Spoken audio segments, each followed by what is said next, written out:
इकबाल ने कहा था कि खिरद ने कह भी दिया लाइला तो क्या हासिल, दिलो निगाह मुसलमान नहीं तो कुछ भी नहीं। वासिफ अली वासिफ फरमाते हैं निगाह का आदिल वो है जिससे दूसरे की बेटी में अपनी बेटी और दूसरे की बहन में अपनी बहन नजर आ जाए। अल्लाह, निगाह का आदिल वो निगाह पर इंसाफ करने वाला है। इस्लाम पाकीज़गी सिखाता है। गौसे आज़म फरमाते हैं सबसे बड़ी पाकीज़गी हाथ पैर की पाकीज़गी नहीं, निगाह की पाकीज़गी।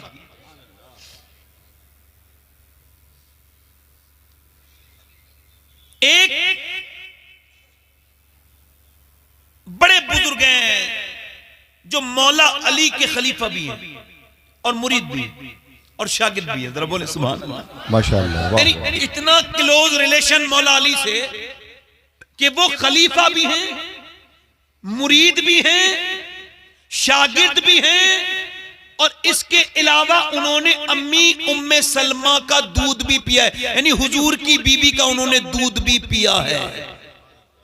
उनका एक मुरीद जो हाफिज भी है, कारी भी है, और वो खुद बयान करते हैं इमाम हसन बसरी कि मेरा एक मुरीद जो सबसे बेहतरीन हाफिज और सबसे बेहतरीन कारी था, वो बसरा में उससे बेहतरीन हाफिज और कारी कोई नहीं था। फरमाते हैं वो एक दिन मेरे पास आके रोने लगा, कहने लगा हुजूर मैं बर्बाद हो गया, मैं कहीं का नहीं बचा, मैं मुझ पे लानत बरस गई अल्लाह की। मैंने पूछा क्या हुआ? कहने लगा हुजूर बर्बाद हो गया, कुछ दुआ कर दे। मैंने कहा बता तो भाई, घबराया हुआ क्यों है, तेरे ये होश इतने खराब क्यों हैं? कहने लगे हुजूर कल से कुरान का एक लफ्ज भी याद नहीं रहा, मेरे दिल से एक एक लफ्ज कुरान का निकल चुका है। कहा मुझे बता हुआ क्या था? कहने लगे हुजूर ये हुआ कि कल मैं निकल के जा रहा था दोपहर के वक्त में, एक लड़की पे मेरी बुरी नजर पड़ी, मैंने उसका पीछा किया, उसने पलट के मुझसे कहा तुझको शर्म नहीं आती? एक तरफ तू कहता है तू हाफिज कुरान है और दूसरी तरफ तू मुझे बुरी नजर डालता है, तुझे इसकी भी हया नहीं आती? तेरे सीने में अल्लाह का कुरान है। कहता है उसके ये लफ्ज पूरे नहीं निकले थे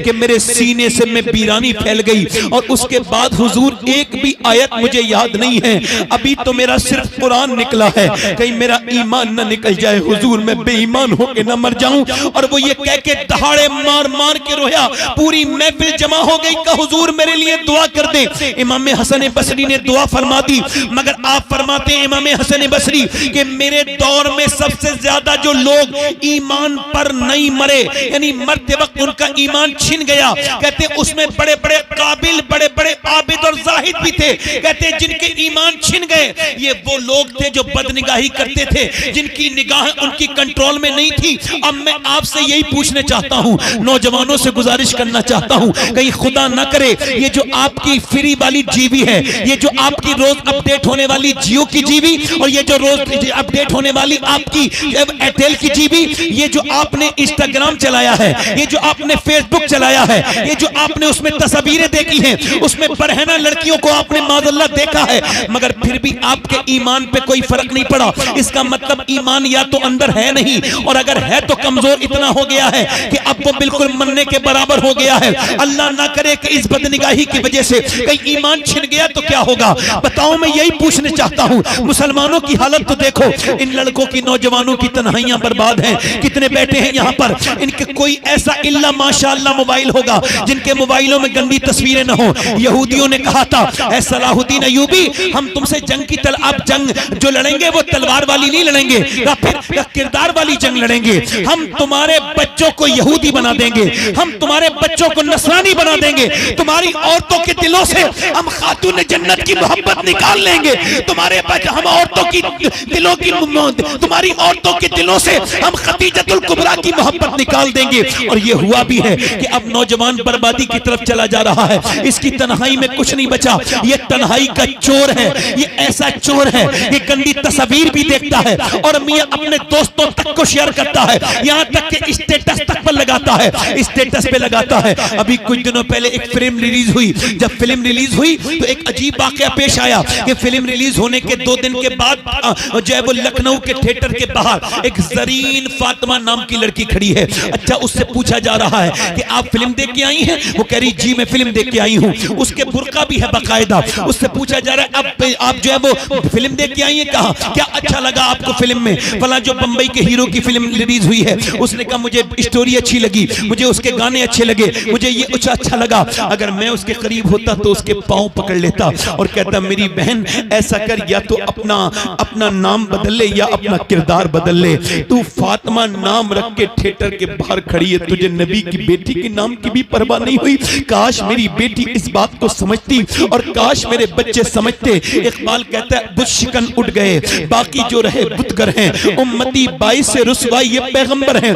आज तक किसी गैर मुस्लिम ने ना कुरान को समझा ना हदीस को समझा, वो सिर्फ मुसलमान को समझता है। अगर नेक मुसलमान दोस्त मिल जाए तो कहता है इस्लाम नेकों का मजहब है, और अगर बुरा मुसलमान मिल जाए तो कहता है इस्लाम बुरों का मजहब है। नाम मोहम्मद दानिश है, नाम मोहम्मद अरहान है, नाम मोहम्मद जैद है, नाम मोहम्मद तुफैल है, नाम मोहम्मद अली है, नाम मोहम्मद हुसैन है, नाम जो है वो हसन है, और मियां स्टेटस गंदे लगे हुए हैं। शर्म आनी चाहिए। कोई तेरे स्टेटस देखेगा तो क्या करेगा?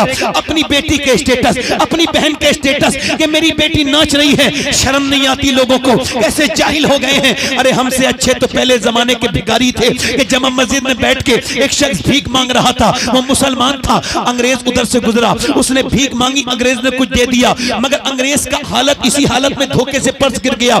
ना अंग्रेज ने देखा ना भिखारी ने, मगर भिखारी को बाद में मिल गया, उसने रख लिया, अंग्रेज तो मिला नहीं। 3 महीने तक इंतजार किया, 3 महीने के बाद अंग्रेज आया, उसने कहा बाबू ये आपका पर्स है साहब। उसने पर्स खोल के देखा, इसमें बहुत से पैसे थे। क्या ये पैसे बहुत हैं? क्या ये तूने पैसे खर्च क्यों नहीं किए? क्या तू भिखारी नहीं है? क्या तू भीख मांगता नहीं है? कह लगा तू क्या भिखारी नहीं है, मोहताज नहीं है? उसने कह लगा ठीक है मैं मोहताज हूँ, मुझे पता है कि मैं भिखारी हूँ, मगर ये पैसे क्यों नहीं लिए? कह लेंगे मैं भिखारी हूँ मगर बेगैरत नहीं हूँ। का क्या मतलब? का तू ईसा का उम्मती है, मैं मुस्तफा का उम्मती हूँ। अगर तेरे नबी ने मेरे नबी से कह दिया होता कयामत के दिन कि आपका उम्मती चोर है, तो भिखारी तो हूँ, मेरी कोई औकात नहीं, तो हुजूर की बारगाह में कैसे जाता, अपने सरकार की बारगाह में कैसे जाता? तो ये ले अपना पर्स ले ले, मैं ऐसा भिखारी नहीं हूँ, मैं नबी का गुलाम हूँ। अंग्रेज बोला तू बाद में ये पर्स देना, पहले जरा मुझे उस ईमान का चस्का चखा जो तूने चख रखा है। जब इस उम्मत के भिखारी के ईमान का ये आलम है, ईमानदारी का ये आलम है, तो फिर इस उम्मत के नबी की ईमानदारी का आलम क्या होगा? मियां जरा गौर तो करें, जरा तवज्जो तो करें, आज कहां चली जा रही है ये कौम, जरा गौर तो करें। इन्होंने क्रिस्टियानो रोनाल्डो को अपना इन्होंने अपना इन बच्चों ने अपना क्रिस्टियानो रोनाल्डो को अपना आइडियल बनाया है। पूरा अरब बर्बाद हो गया। जाके देखो, मैं सिर्फ एक आदमी की बात नहीं कर रहा हूं, पूरे अरब अमीरात पर, यानी Dubai, Qatar, Dubai, Abu Dhabi, जहां जहां जाएंगे उन्होंने रिसर्च किया कि ये बच्चे बड़े होके क्या बनना चाहते हैं। तो उन्होंने मालूम है क्या लिखा? 10 से 15 साल के बच्चे बड़े होके कहते थे कि हम क्रिस्टियानो रोनाल्डो बनना चाहते हैं, मेसी की तरह बनना चाहते हैं। और वो जिन अरबियों को तुम बहुत अच्छा समझते हैं आप लोग, उन्होंने क्रिस्टियानो रोनाल्डो को हायर किया और उससे कहा हमारे बच्चों को आप फुटबॉलर बनाएं, फुटबॉल सिखाएं। क्या उनके पास कोई नमूने अमल नहीं था जिसे अपनी जिंदगी में लेके आते? कहते अपने बच्चों से इन्हें पढ़ो, अपने निसाब में, अपनी किताबों में पढ़वाते। हाँ, अरे ये जो नौजवान आज स्टोरी लगाता है बंबई के हीरो की तरह, इसको पता है कि किस हीरो से मुतासिर है। तेरी कौम में तो एक ऐसा हीरा था कि किसी दुनिया की कौम को ऐसा हीरा नहीं मिला। चाहे किसी से पूछ ले, वो 10 साल रहा था मदीने में, 10 साल, और 10 साल में उसके कपड़ों पे 17 पैमत थे, पैमत तो 17 लगे थे, मगर उसने एक करवट ली तो कैसर को बर्बाद कर दिया, दूसरी करवट ली तो किसरा को बर्बाद कर दिया। और सुनो, उसने 10 साल के अंदर 1060 शहर फतह किए, यानी एक दिन में वो 3 दिन में एक शहर को फतह करता था। उसने 10 साल के अंदर 4000 मसाजिद तामीर करवाई, यानी एक दिन में वो 3 मस्जिदें तामीर कराता था। आलम उसका यह था कि मदीने से बाहर नहीं निकला, मगर उसने गैर मुस्लिमों को, उसने बड़े बड़े बादशाहों को तख्त को मदीने में बैठे बैठे हिला दिया। उसी के बारे में जब बात चली थी तो 2009 में बराक हुसैन ओबामा ने अमेरिका के व्हाइट हाउस में खड़े होकर के कहा था कि अगर दुनिया में 1 साल, सिर्फ 1 साल उम्र की उम्र और हो जाती तो पूरी दुनिया में सिवाय इस्लाम के कुछ नहीं हो।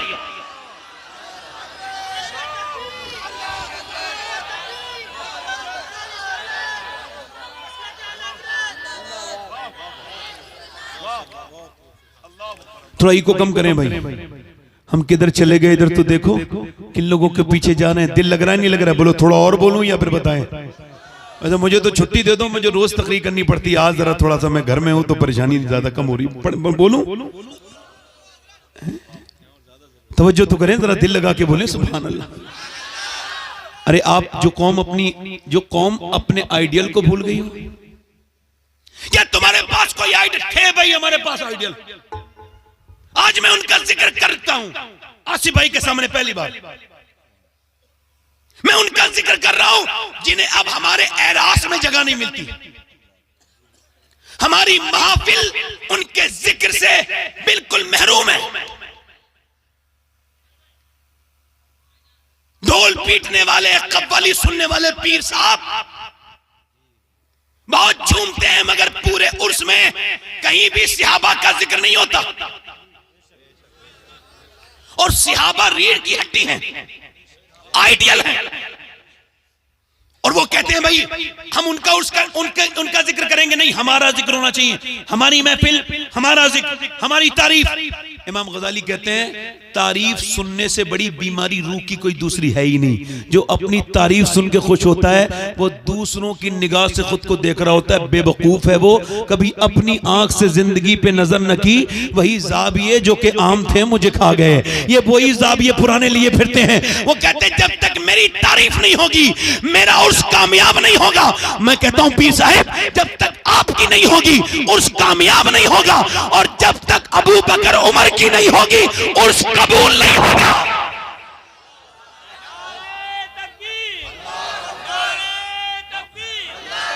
और हम जब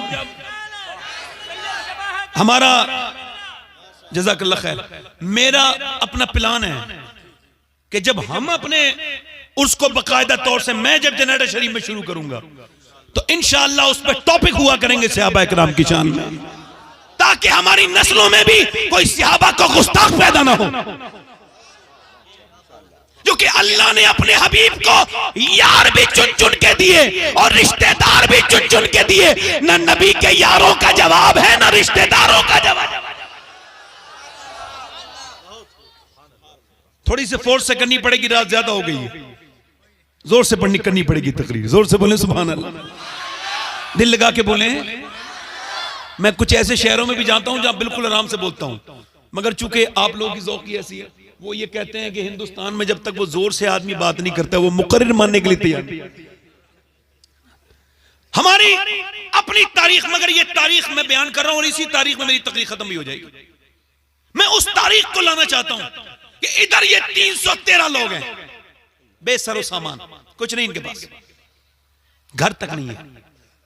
ये आए हैं, इन्हें दूसरे घर दे दिए गए, कपड़े इनके फटे हुए, पेट इनके पीठ से लगे हुए, और एक तरफ से चले हैं 1000 लोग ओवर कॉन्फिडेंस में।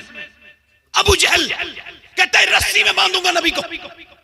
मक्के की औरतों ने जेवर उतार के दिए हैं, ले अबू जहल ले जा, आमना के लाल के दीन को खत्म कर दे, ले हमारा माल ले जा और आमना के लाल के दीन को खत्म कर। मक्के की औरतें माल दे रही थी उतार के, मदीने की औरतें अर्ज करती या रसूल अल्लाह माल तो नहीं है मगर 18 साल का लाल मौजूद है, इसे ले जाइए और दीन बचा लीजिए। 18 साल का, आज तक की तारीख में बड़े बड़े अकाबिर उलमा ने लिखा है कि किसी औरत ने मदीने की ये नहीं कहा मेरे बेटे वापस आना। वो यही कहती थी बेटे जब तू पैदा हुआ था तभी मैंने कहा था ऐ अल्लाह जिंदगी दे दे तेरे नबी के नाम पे कुर्बान। बोलो जरा यार, बोलो, जिंदगी दे दे तेरे नबी के नाम पे कुर्बान कर दूंगी। बस एक ही बात कहते थे वो, उलमा ने लिखा है बस वो एक बात कहती थी औरतें, सारी औरतें कहती थी बस एक बात का ख्याल रखना, हम तुम्हारा इंतजाम नहीं करेंगे, तुम जवानों के हमें फुसेला सेरा सजाना है, शादी करनी कुछ नहीं, बस एक बात का ख्याल रखना जब जब बर्छी चले, जब भाले चले और जब तलवारें चले तो याद रखना जितने भी जख्म आए सीने पे आने चाहिए, पीठ पर जख्म नहीं आए, ताकि लोग देखे तो समझ जाए कि मदीने की औरतें बुज़दिल पैदा नहीं करती, शेर दिल पैदा करती हैं।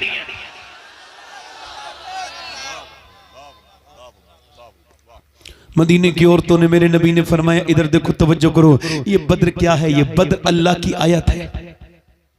अल्लाह ने बद्र को अपनी निशानी कहा, कुरान में कहा गया, इरशाद फरमाया आज भी बद्र के मैदान में ये बड़े बड़े अल्फाज के साथ अल्लाह की ये आयत कोड है जली लफ्जों में, वलक़द नसरकुमुल्लाहु बिबद्रिन व अंतुम अज़िल्ला। बद्र का मैदान यह है कि नबी ने फरमाया ए मेरे सहाबा, मैंने मक्का छोड़ा, मदीने आ गया, अब मदीने में मेरे ऊपर हमला होने वाला है, 1000 लोग चले हैं, बोलो क्या राय है तुम्हारी? 313 आए हैं और उनका हाल ही है कि उन्होंने खजूर को चूस के रोजा रखा है और शाम को खजूर को चूस के ही उन्होंने इफ्तार करनी है। वो ऐसे आशिक आके खड़े हो गए, अर्ज करते हैं या रसूलल्लाह हम चलने के लिए तैयार हैं। कमजोर कमजोर सहाबा, कपड़े फटे हुए, किसी के कपड़े पर बबूल के कांटों के बटन लगे हुए हैं और ऐसे खड़ा है सामने। मेरे नबी ने फरमाया कैसे चलोगे? सोच लिया तुमने? जी सोच लिया हुजूर। पर मैं देख लो, तुम्हारे पास 2 घोड़े हैं, उनके पास 100 घोड़े हैं, तुम्हारे पास 7 तलवारें हैं, उनके पास 1000 तलवारें हैं, चलोगे? तो सहाबा आगे बढ़ के कहते हैं या रसूल अल्लाह, कोई मूसा की उम्मत थोड़ी है जो भाग जाएगी, उम्मत मुस्तफा की है, जान दे देंगे या रसूल अल्लाह।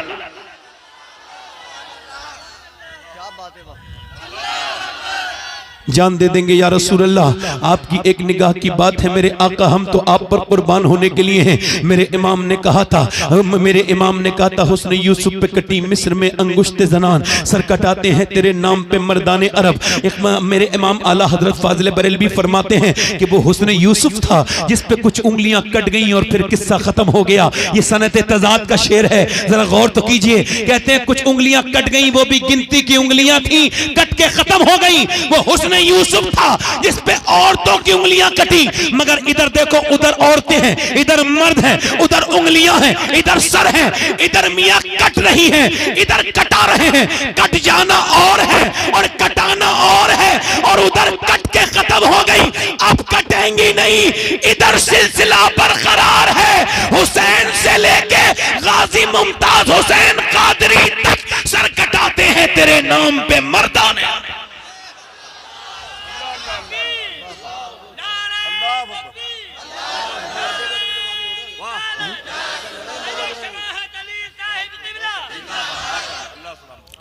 मेरे नबी ने फरमाया चलो मेरे सहाबा। अच्छा ऐसे कलंदर भी देखे हैं, हाथों में तलवार नहीं ले चलने के लिए तैयार हो गए। हुजूर ने फरमाया लड़ोगे कैसे का? हुजूर जैसा आप इरशाद फरमाया ठीक है। फरमाया खजूर की डंडियां दे दो, ये खजूर की डंडी तुम्हारी, ये खजूर की डंडी तुम्हारी, ये खजूर की डंडी तुम्हारी। अब खजूर की डंडी लुजगुन और वो कहाँ वो ताकतवर तलवार, मगर वो हाथ में लेके कोई होपलेस नहीं हुए, नाउम्मीद नहीं हुए, बल्कि उसको वो हवा में लहराने लगे।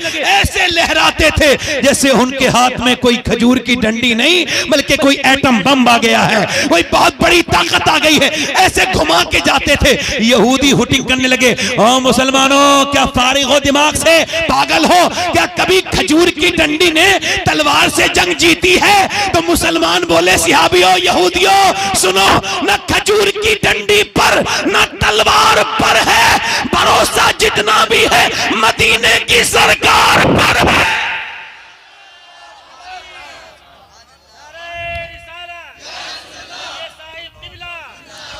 चल दिए हैं दीवाने मियाँ, पेटों बिल्कुल पेटों में खाना नहीं है, मगर बद्र के मैदान में पहुंच गए। एक तरफ ये दीवाने हुजूर के खड़े हैं। अब 313 ये जब खड़े हुए, अब वो फौज, उसने पूरी रात तो शराब पी है, पूरी रात उसने डांस देखा है, उसने औरतें उसके पास हैं, उसने काट काट के ऊंट और बकरे भून भून के खाए, और ये बेचारे खजूर की गुठलियां चूस के इन्होंने रोजे रखे हैं, और वही गुठलियां अभी जेब में पड़ी हैं, उनको चूस के फिर रोजा खत्म कर देना है। मगर ऐसे खड़े हैं, कपड़े फटे हुए हैं। अल्लाह अकबर, जरा गौर तो करें। तारीख कहती है कि ये कैसे दीवाने थे, ऐसे दीवाने किसी के कभी नहीं देखे गए। जब इनकी हुटिंग हुई, उन्होंने कहा, उन्होंने बत्तियां कसी, टौन कसे और फिक्रे कसे। कहने लगे उम्म कुफारे मक्का, ओ मुसलमानों हो, हमसे लड़ने आए हो, तुम्हें ऐसे मसलेंगे जैसे हम मक्खी और मच्छर को मसलते हैं लोग। हम तुम्हें मसल के रख देंगे, तुम्हें किसी हम छोड़ेंगे नहीं किसी लायक तुम्हें। अल्लाह अकबर। और सुनो मुसलमानों, गौर करो, जब वो ये सब कहते थे, अल्लाह अकबर, तो मेरे नबी ने सर सजदे में रखा था। ये चीज आप भूल गए। मैं आपको यही बताने आया था कि सजदे की अहमियत की तरफ देखें कि जब हुजूर ने देखा वो टौन कस रहे हैं और मेरे गुलाम कमजोर हैं, तो हुजूर ने सर सजदे में रख दिया, मेरे आका ने सर सजदे में रख दिया। अब आप परेशान हो जाते हैं तो आप मुझे तलाश करते हैं, उन्हें तलाश करते हैं, इसे तलाश करते हैं। आपको हुजूर ने अकेला नहीं छोड़ा था, सजदा दिया था। अगर बेटी की शादी नहीं हो रही तो क्यों किसी के पास जा रहे हो? अपने घर में मुसल्ला बिछाओ, मेरा दामन आज भी पकड़ लेना, कयामत के दिन भी पकड़ लेना, बल्कि मुझे तुम बीच चौराहे पे खड़े होकर झूठा कह देना। एक बार जितना लोगों के सामने रोते हो ना, इतना अपने रब के सामने रो के देखो। अगर तुम्हारी बात ना बन जाए तो कहना, उसके सामने झुक के तो देखो। कभी बेटी की शादी ना हो रही हो तो उसके सामने झुको, रिश्ता नहीं हो रहा तो उसके सामने झुको। पूरा घर झुके, तुमने झुकना ही छोड़ दिया, तुमने सजदे करने ही छोड़ दिए। क्या सजदे को कोई चीज रिप्लेस कर सकती है? नहीं नहीं, मेरे नबी ने आज सजदा किया है और ये हासिल है तकरीर की मेरी ये बात कि मेरे नबी ने सजदा किया है। हजरत सैयदना अबू बकर सिद्दीक कहते हैं कि मैंने हुजूर को जितना उस दिन रोते देखा, इतना कभी रोते नहीं देखा। सरकार की चादर मुबारक नीचे को आती है और उसके बाद पीठ पे आती है, पीठ से नीचे को गिर जाती है, मैं ऊपर उठा के रखता हूं। नबी पाक की आंखों से जो आंसू गिर रहे हैं उससे बद्र की रेत भीगती चली जा रही है। मेरे नबी की आंखों से आंसू गिरते हैं। मेरा इमाम कहता है, आंखें रो रो के सुजाने वाले, जाने वाले नहीं आने वाले। आंखें कुछ कहती हैं तुझसे पैगाम, ओ तेरे यार के जाने वाले। हुस्न तेरा सा न देखा न सुना, कहते हैं अगले जमाने वाले। और साथ ले लो मुझे, मैं मुजरिम हूँ, राह में पड़ते हैं थाने वाले। मेरे नबी ने अपनी मुबारक आंखों से आंसू बहाने शुरू किए हैं। मेरा इमाम, कौन सी आंखें जिस तरफ उठ गई दम में दम आ गया। उस निगाह इनायत पे लाखों सलाम। लब हिल रहे हैं, कौन से लब? पतली पतली गुले गुस्स की पत्तियां, उन लबों की नजाकत पे लाखों सलाम। तबती हुई रेत है, मुस्तफा जाने रहमत अर्ज करते हैं, मालिक मैंने जो मक्के में तकलीफें बर्दाश्त की, जो मक्के में मैंने तकलीफें उठाई, जो मेरे ऊपर पत्थर मारे गए, जो मुझे परेशान किया गया, जो मक्के में मेरी गर्दन दबाई गई, जो मेरे ऊपर ऊंट की ओजड़ियां रखी गई, जो मंडियों में मुझ पर गालियां दी गई, जो मुझ पर भत्तियां कसी गई, और जो शेबे अबी तालिब में मेरी बेटियां भूखी रहीं। मेरी बेटियों ने 9 दिन के बाद पेड़ के पत्ते खा के अपनी जान को बचाया। अल्लाह के रसूल की बेटी एक दिन इतनी भूखी हो गई थी, चारों बेटियां, कि उनके मुंह से आवाज नहीं निकलती थी मक्के में। सही मेरे आका ने पूछा, क्या हुआ खतीजा? खतीजतुल कुबरा रोती, क्या हुआ खतीजा? अल्लाह के रसूल, अपना गम बर्दाश्त है, मगर आपकी चारों बेटियां इतनी भूखी हैं, उनकी आवाज नहीं निकलती है। किसी ने फिर ला करके हुजूर को नजराने में पेड़ के पत्ते दिए। नबी ने वो पेड़ के पत्ते अपनी बेटियों को खिलाए। हुजूर आज अर्ज करते हैं, मालिक जो मेरी बच्चियों ने पेड़ के पत्ते खाए हैं मक्के में, और जो मेरे ऊपर मारे गए हैं पत्थर ताइफ के मैदान में। नौजवानों, कभी ताइफ को याद किया करो। आपके और मेरे नबी ताइफ गए, 80 किलोमीटर सफर करके ताइफ, मक्के से ताइफ 80 किलोमीटर दूर गए। हुजूर के ऊपर पत्थर मारे गए, और पत्थर भी कितनी दर्दनाक मारे गए कि हुजूर एक पांव उठाते थे तो दूसरे पांव पे मारते थे, दूसरा पांव उठाते थे तो पहले पांव पे मारते थे, और मेरे नबी बैठ जाते थे तो उठा उठा के मारते थे। और मालूम है कितने पत्थर मारे? बहुत जोर जोर से ऐसे पत्थर मारे कि पिंडलियां फट गई मेरे हुजूर की।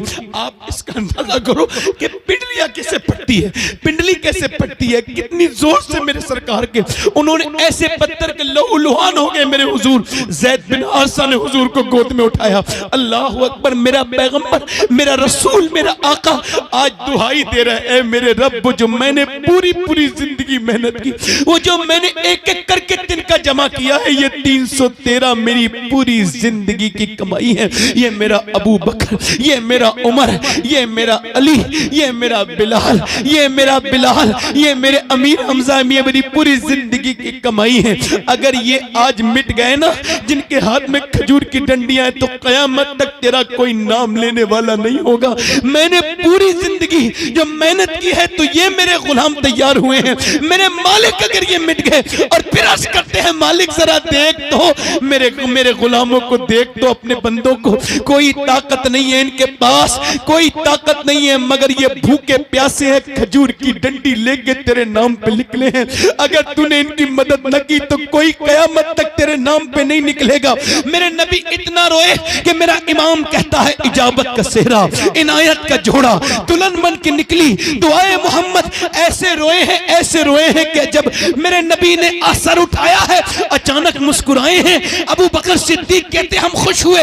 नबी ने फरमाया अचानक हवा चली। मौला अली कहते मैंने हुजूर ये कैसी हवा है? कहा सुनो अली, अल्लाह ने 500 फरिश्ते लेके जिब्राइल को जमीन पे भेज दिया है, 500 फरिश्ते लेके। फिर फरमाया अचानक हवा चली। मैंने अर्ज की हुजूर ये कैसी हवा है? सरकार ने फरमाया ओज ओज सुनो अली, अल्लाह ने मेरा दूसरा वजीर मीकाईल भी भेज दिया है और वो भी 500 फरिश्तों को लेके उतरा है। पर मैं मुसलमानों चलो अब चलो अल्लाह के नाम पर। तो एक तरफ तो मियां अपनी शमशीर पर नाज था, एक तरफ नारे तकबीर पर नाज था, एक तरफ अपनी ताकत पर गुरूर था, एक तरफ मुस्तफा की मोहब्बत पर गुरूर था। इस पार्टी को बड़ा बड़ा गुरूर था कि इस पर माल है, मगर सहाबा को यह गुरूर था कि उनके सामने आमना का लाल है। मियां चले हैं। अब मियां जब तलवारें चली हैं और खजूर की डंडी से टकराई हैं तो जैसे पत्थर को तलवार काट नहीं सकती, वैसे ही वो खजूर की डंडी बचा के बाहर ऐसा काटती थी। ये कभी सर काटती है, कभी हाथ काटती है, कभी पांव काटती है। खजूर की डंडी ने कभी इंसान को काटा नहीं था, मगर जब अल्लाह कटवाए और जब रसूल दुआ मांगे तो फिर कुछ भी हो सकता है। ऐसा काटा कि कटते गए और भागते गए। ऐसी भगदड़ मची कि अपनी लाशें छोड़ के भाग रहे थे। मगर मजे की बात यह है कि बिलाल हबशी ने उमैया को देख लिया। उमैया दौड़ता जाता था। उमैया कौन? जो बिलाल के सीने पे पत्थर रखता था। उमैया कौन? जिसने बिलाल को अंगारों पे लिटाला था। उमैया कौन? जो बिलाल के मुंह पे मुक्के इतने मारता था कि 10-10 दिन तक सूजा हुआ मुंह रहता था। बिलाल ने जब उमैया को देखा तो जलाल में आ गए और आने के बाद जाकर के वो दौड़ा भागा। आपने उसके मुंह पे घूसा मारा, वो जमीन पे गिरा। गिरने के बाद बिलाल को देखने लगा। बिलाल ने कहा मैं देखता क्या है? ये कोई बिलाल का घूसा थोड़ी है, ये तो इस्लाम का घूसा कुफ्र के मुंह पे लगा है।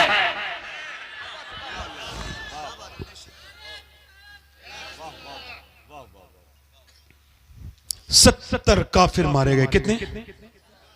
और 35 मारे 312 सहाबा ने और 35 अकेले हजरत अली ने मारे। कभी हम में तुम में भी चाह थी, कभी हम में तुम में भी राह थी, कभी हम भी तुम भी थे आशना, तुम्हें याद हो कि ना याद हो। कभी तुम सजदे करते थे तो अल्लाह की रहमतें आती थी। आज नौजवानों तुमने सजदे करना छोड़ दिए। देखो मैं या कोई भी रहबर आपकी मंजिल नहीं हो सकता, वो रास्ता बन सकता है। मेरी बहनें भी सुन लें और आप भी। ये मैं आप मुझसे अकीदत रखते हैं, ज्यादातर अकीदतमंद लोग। मैं आपको फिर बता रहा हूं, हो सकता है आप मुझसे कोई उम्मीद रखते हैं और मैं कल मर जाऊं, फिर आप अपने आप को अकेला महसूस करेंगे। मगर अपने पास सजदों की ताकत रखो। वस्जुदू वक्तरिब, सजदा करो और अल्लाह के करीब, उससे अपनी लो लगाओ।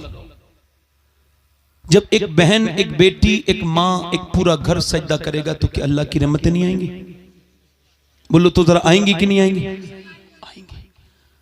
माफ करना, ताबीज बरकत के वो लोग देते हैं जिनके घर में खुद बरकत नहीं होती। मैं किसी की मजाक नहीं बनाता, मैं मजाक के लिए बात नहीं कर रहा। मैंने अपने जो लोग हैं उनसे मैंने हमेशा कहा है कि देखो अल्लाह से राब्ते मजबूत रखो, शुक्र की जिंदगी गुजारो, उसके सामने रोया करो, उससे मोहब्बत करो।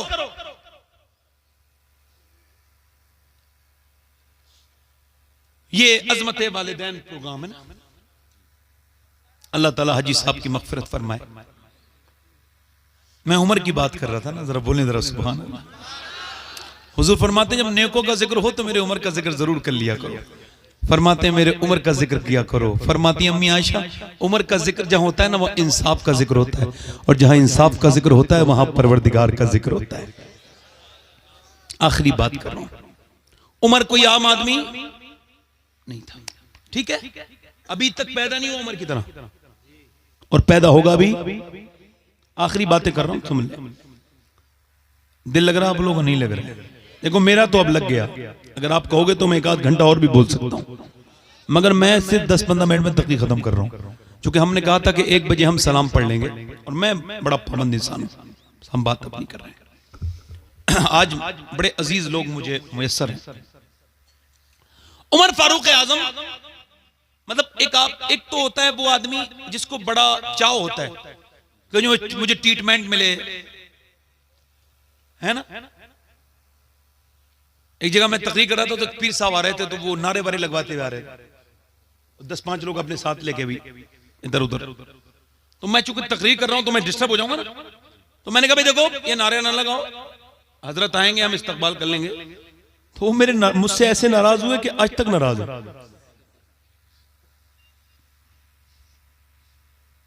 हजरत उमर समझ, चिराग बुझ गया, उठ के जला दिया।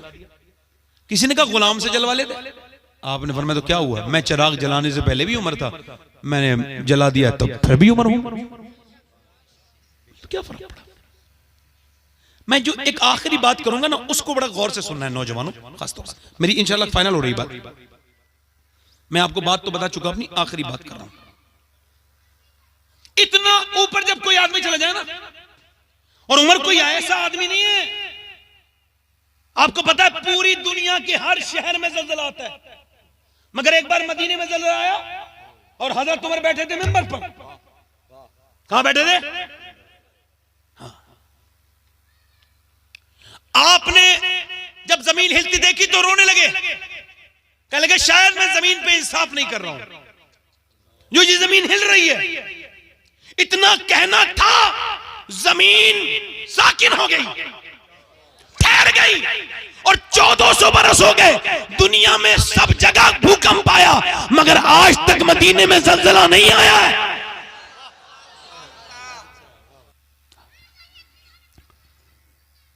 आप इसका फैसला कीजिए। फरमाया ठीक है, इसके बाप को बुलाओ। सहाबी गए, कहने लगे हुजूर तुझे बुला रहे हैं। कहने लगे क्या हुआ? कहा तेरे बेटे ने शिकायत की है कि तू उसके पैसे बगैर उसकी मर्जी के खर्च कर देता है। तो उसने अपने दिल में शेर कहने शुरू कर दिए। नहीं, जब कोई दर्द होता है ना तो अरबी लोग शेर कहते थे, उसने शेर कहने शुरू कर दिए अरबी में, पट पट पट पट शेर कहता चला जा रहा है। और याद रखें दर्द में ही शायरी होती है, जिनके सीनों में दर्द नहीं होता वो अच्छे शायर नहीं हो सकते। हाँ, आशिकी चाहिए शायरी के लिए। उसने दर्द अपना कहना शुरू कर दिया। अच्छा, वो किसी से शेयर नहीं कर रहा है, अंदर अंदर शेर कह रहा है, रख रहा है, अंदर अंदर शेर कह रहा है, रख रहा है। पूरा एक 8-9 मिसरे कहे अरबी में, और वो हुजूर की बारगाह में पहुंचा। कमाल की बात यह है कि उससे पहले जिब्रील आ गए, कहा हुजूर इस बाप की बेटे की बात बाद में सुनी जाएगी। अल्लाह फरमाता है पहले वो शेर सुन लीजिए जो इसने अपने घर से आपके घर तक गए।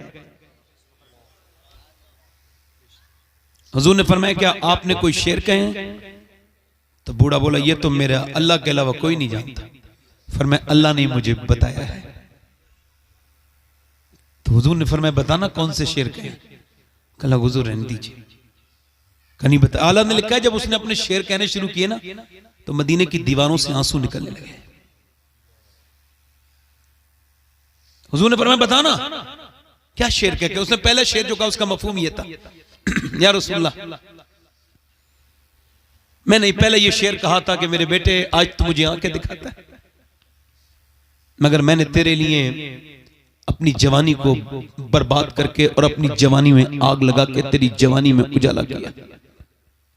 मैंने परदेस काटे, मैंने कितनों की गालियां सुनी, कैसी कैसी जगह मजदूरियां की। मैं रात को आता था तो छुप के तुझे देखता था, तू सो जाता था देर रात तक, तो मैं तुझे उठाता नहीं था मगर प्यार कर लेता था मेरे लाल। जब तू रात को बीमार होता था तो तेरी माँ का और मेरा दिल धक धक धड़कता था कि हमारे बेटे कुछ होना चाहिए, ये मरना चाहिए। तो सुबह लेके भागते थे, रातों को भागते थे। मैं ऐसा लगा तुझ में कि मैंने अपने जज्बात खत्ल कर दिए, जज्बात अपने खत्ल कर दिए।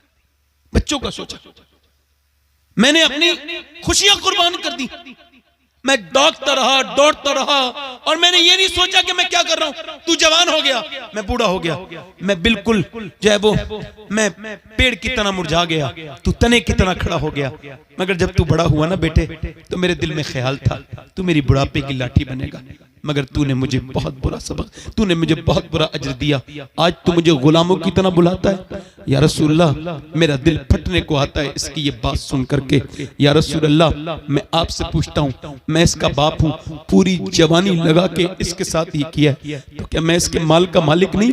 मेरे नबी पाक ने उसका गिरबान पकड़ लिया, उसके बेटे का, और फरमाया तू मुझसे ये पूछने आया ना कि तेरे बाप का हक है? नहीं, तेरी जान तेरा माल, इतना तू हकदार नहीं अपनी जान माल पर जितना तेरा बाप हकदार है। तेरा बाप हकदार है। ये बाप चला जाएगा ना तो कल देखना कोई फिर मिलेगा नहीं। ये दूसरा दुनिया में कोई बाप दूसरा नहीं मिलता बाप के होते हो। जी हमने तो इसका एहसास किया है। मैंने आज से 22 साल पहले मेरे वालिद का विसाल हुआ और मैं ये सोचता हूँ कि बताएं, सब जगह तकरीरें होती हैं और सब लोग सुनते हैं, काश कि वो भी एक तकरीर सुन लेते मेरे वालिद, तो कम से कम उनके दिल को सुकून हो जाता। अजय मुझे बताएं, एक माली ने पेड़ को लगाया है, मौसमों से बचाया है, और पेड़ जब बड़ा हो गया और जब वो फल देने लगा ना तो फिर माली चला गया। तो अब वो माली चला गया, अब वो पेड़ जो है ना वो फल देता है, मगर वो बहुत उदास है, वो बहुत किसी को ढूंढता है। वो पेड़ कहता है मेरे फल सब खाते हैं, मगर जिसने मुझे बचाया था सर्दियों से, गर्मियों से, मौसमों, मेरा माली चला गया। अब पेड़ फल भी देता है तो वो उदास रहता है, उसको वो सब अच्छा नहीं लगता। वो कहता है भाई वो भी तो एक बार फल खा लेता, जिसने ये इसकी नींव रखी थी। बाप बाप होता है, एक बार चला जाए तो दूसरी मर्तबा दूसरा कोई नहीं मिलेगा। ये माँ बाप अल्लाह की नेमतों में से बड़ी नेमत है, इनकी कदर करें। और उमर की आखिरी बात बयान करके अपनी तकरीर को फुल्ली स्टॉप कर रहा हूं कि उमर के कपड़ों में 17 पैमत थे और लोगों ने शिकायत कर दी और अम्मी आयशा के पास जाकर के, अम्मी आयशा आप उमर से कह दें, लोग उसका मजाक उड़ाते हैं, आधी दुनिया का बादशाह है और उसके कपड़ों पे 17 पैमत लगे हुए। अम्मा आयशा ने बुलाया, ओए उमर आप ये बताएं, अगर अल्लाह पैसे दे तो कपड़े पहनने को बुरा बात तो नहीं? कहा नहीं। कहा तो फिर एक जोड़ी कपड़े बना ले, गैर मुस्लिम आते हैं, यहूदी नसरानी तेरे कपड़ों की मजाक उड़ाते हैं, लोगों को अच्छा नहीं लगता। अम्मी आयशा से कहने लगे उसका नाम बताएं जो आपके पास आया था, उससे पूछूंगा मेरी जाती जिंदगी में उसने दखल क्यों दी, क्यों मेरे दिल को दुखाया। और आप ना कहें मेरी माँ, आप जो कहेंगी उमर वो पहन लेगा, मगर ये कपड़े ना उतरवाएं। कहा क्यों? कहा ना ना ये कपड़े ना उतरवाएं। कहा क्यों ना उतरवाऊं? कहा बस ये कपड़े पैमत वाले पहने रहने दे, ये कपड़े जब पहनता हूं तो मुझे अपने दोस्त अबू बकर याद आते हैं, मुझे अपने सरकार याद आते हैं, मैं अपने नबी को अभी भूला नहीं। पहले बता हफ्सा, उनकी बेटी थी, हुजूर की बीबी थी, उनसे कहने लगे अपनी बेटी से बता हफ्सा तू बता, कभी नबी गर्म तक बिस्तर पे सोए हैं? कहा नहीं। कभी नबी ने 2 सालन खाए हैं? कहा नहीं। का उमर ने भी कभी नहीं खाए, कभी उमर भी नहीं सोया। मुझे हुजूर आज भी याद है, कहते हैं उमर मैंने हुजूर को गुठलियां चूस के पानी पीते हुए देखा है। अम्मा आयशा फरमाती जब बहुत ज्यादा भूख बढ़ती थी ना तो पेट से पत्थर जब आता था बनने के लिए, हुजूर जब पेट पे पत्थर बांधते थे ना, तो जरा इस संजीदा बात को सुन लेना, जब पत्थर बांधते थे ना तो ऐसे हाथ उठा लेते थे और कहते थे अल्लाह मेरी उम्मत कभी भूखी ना मरे, मेरी उम्मत कभी भूखी ना मरे। यानी तुम जो आप बैठे हो ना, आप हुजूर की दुआओं में शामिल हो, आज समझो या मरने के बाद समझो, आप कोई आम लोग नहीं हो। याद रखना तुम्हारे लिए नबी पाक ने दुआएं मांगी हैं और वो भी इतनी कि कोई किसी को इतना नहीं चाह सकता। मेरे आलात फरमाते हैं कब्र में भी हुजूर उम्मत के लिए दुआएं कर रहे हैं, आज भी कब्र अनवर में। और जब उठेंगे तो हुजूर सर सजदे में रखेंगे, कयामत के दिन अर्ज करेंगे बेशक मुजदा शफात का सुनाते जाएंगे, आप रोते जाएंगे, हमको हंसाते जाएंगे। जिसने पेट में पत्थर बांधे उसे उमर नहीं भूला, मगर तुम्हारी शादियों ने भुला दिया। तुम्हारी शादियों में नाच गाने डीजे, अपने नबी को भुलाना है। बोलो मेरे भाइयों, तुम्हारे घरों में बेपर्दगियां, तुम्हारी बहनें बेटी बे, क्या किस बात पे मैं गुफ्तगू करूं और किसको छोड़ दूं, क्या कहूं? बस यही कहूंगा कि हुजूर पर कम से कम 100 बार तो दुरूद पढ़ लिया करो, अपनी जिंदगी में लाओ। जिंदगी ये सभी के लिए नहीं है, ताजु शरिया फरमाते जिंदगी ये नहीं है सभी के लिए, जिंदगी है नबी की, नबी के लिए। इस अच्छा मुझे बताओ नौजवानों, आखिरी बात कर रहा हूं, कब्र में गए ठीक है और हुजूर आएंगे, कौन आएंगे बोलो? अच्छा, तो उन आंखों से हुजूर को देख लेंगे जिनसे गंदी फिल्म देखी थी? ये सवाल है। ठीक है। मौत ने कभी किसी से ओटीपी फील नहीं करवाई। हाँ। मौला अली से पूछा गया कि हजरत आदम अलैहिस्सलाम से वो खता क्यों हो गई थी, वो जो खता इज्तिहादी है, कैसे हो गई? मौला अली फरमाते हैं कि वो जब आदम जन्नत में थे ना अलैहिस्सलाम, तो कहते हैं मौत उनके ऐसे करके सामने रहती थी। अल्लाह की मशीयत थी, वो मौत एक दिन पीछे को चली गई पीट के, और जिंदगी की उम्मीद सामने आ गई और वो खता हो गई। यानी जिंदगी की उम्मीद गुनाह कराती है आदम की औलाद से। आज हाजी साहब का विसाल हुआ है, कल हम लोग मर जाएंगे। ज़ौक़ ने कहा था दुनिया ने किसका राहे फना में दिया है साथ, तुम भी चले चलो जब तक चली चले। मैंने 17 साल के लड़के को जब अपने हाथों से दफन किया था ना, तो गुस्ल भी दे रहा था मैं, तो उसके जो सर था उसमें मेरी उंगली चली गई और वो पोस्टमार्टम हो गया था, तो वो उसमें मेरी उंगली में खून निकल गया। मैं रोने लगा। एक साहब बोले सैयद साहब क्या तकलीफ हो रही है? मैं कहा नहीं, पोस्टमार्टम जो क्या है। और मैं मुनाफिक नहीं, मुसलमान हूं, इत्तेफाक ही है। हुजूर फरमाते हैं कि जब मुसलमान जब हाथ पकड़ता है ना गस्साल मुर्दे का, तो जरा नरमी कर, जरा आराम से, तेरे उठाने से बड़ी तकलीफ होती है। नहीं, वो कपड़े उतारता है उसको तकलीफ होती है, और वो जो पूरी जिस्म उतार देता है, फाड़ के फेंक देता है शराब पी के, उस वक्त कितनी तकलीफ होती होगी। जब वो मुर्दा घर में जब वो चीरते हैं पोस्टमार्टम वाले, किसी पोस्टमार्टम जिनके हुए उन्हें पता नहीं था हम मरेंगे तो पोस्टमार्टम होगा, मगर सोचे तो ऊपर से लेकर। मैंने एक पोस्टमार्टम देखा था, तब से अब तक मुझे ज्यादा दिलचस्पी रही नहीं चीजों में, और बहुत ज्यादा मैं सब कुछ समझता कुछ नहीं। यहां से फाड़ दिया, सूजे से सिया है। अल्लाह की बारगाह में दुआ है, ऐ अल्लाह दिन रात सफर में रहता हूं, बस पोस्टमार्टम वाली मौत से बचा लेना, बचा लेना। मौत सख्त है, मौत बहुत सख्त है, देगों में उबालने से भी ज्यादा सख्त है। हाँ, अपने रब से तौबा कर लो। हाँ, मौला अली ने कब्रिस्तान के बराबर में घर बनाया था। कहते हैं कि मुर्दों के पास बैठता हूं तो अल्लाह की याद दिलाते हैं, दुनिया वालों की तरह नहीं है जो गीबत की महफिलें कर्म करें। मुर्दों के पास बैठो जिंदा हो जाओगे भाइयों, तौबा कर लो। नौजवानों, एक आखिरी रिवायत यह है कि किफल नाम का लड़का था, हर रात नई लड़की के साथ बदकारी करता था।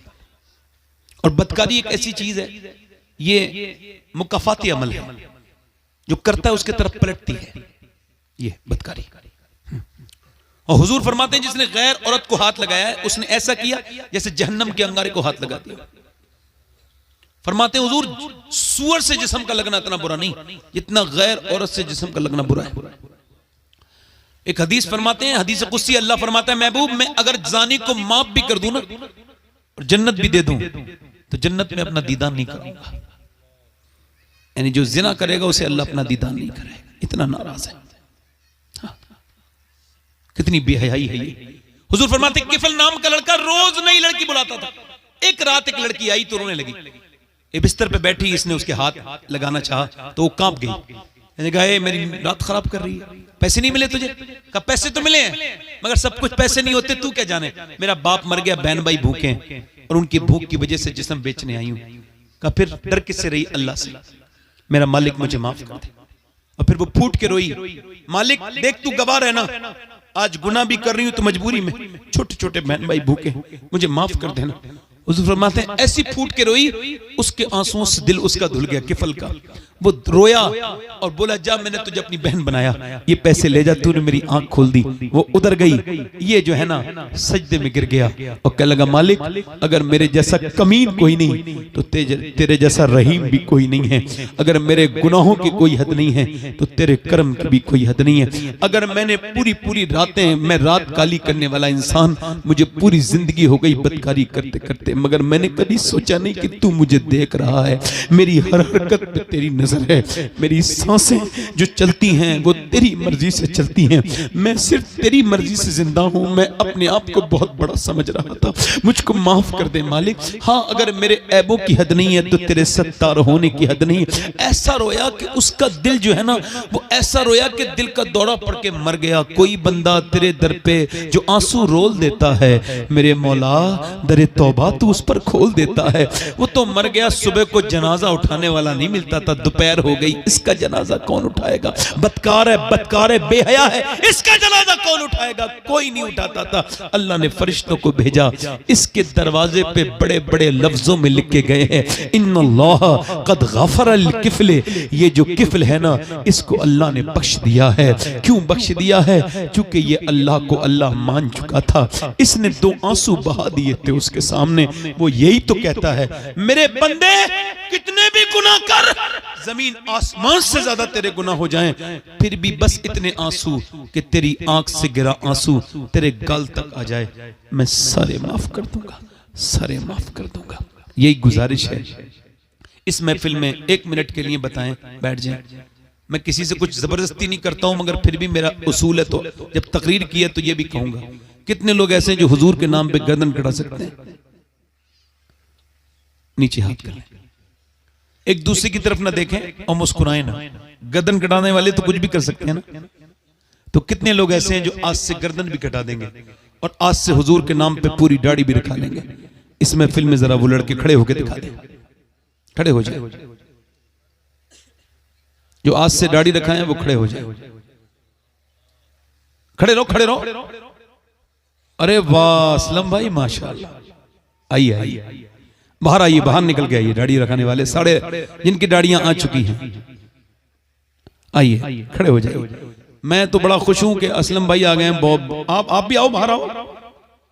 सुन्नत रसूल रखाई जा रही है, हर नबी के दाढ़ी हर बली। देखिए तौफीक तो अल्लाह ही देगा ना। इधर आ जाएं। 2 लोग आए हैं, देखिए जबरदस्ती कोई नहीं है, मुझे उम्मीद है कि लोग रखाएंगे। अब जिसके जी में आए वो पाए रोशनी, मैंने तो दिल जला के सरे राह रख दिया। देखिए और कोई दीवाना नौजवान लड़का हो, कोई जो आज से अपने गुनाहों से तौबा करके दाढ़ी रखाए, यहाँ खड़े कोई मदरसे का तालिब इल्म ना आए, क्योंकि इनके तो निसाब में ही होता है। आप चले जाएं, हमने कोई तादाद नहीं दिखानी किसी को, आप आ जाएं बस, ये काफी है मेरे लिए। 3 लोग काफी बेटा, ठीक है चाचा, खड़े रहें। आपकी दाढ़ी छोटी है। और कोई है? इधर से कोई आ रहा है, उधर से कोई आ रहा है? चले कोई बात नहीं, मैं तो खुद नजरें चुरा रहा हूं, चूंकि मेरा ये वर्क है, मैं रोज इसे करता हूं माजरत के साथ।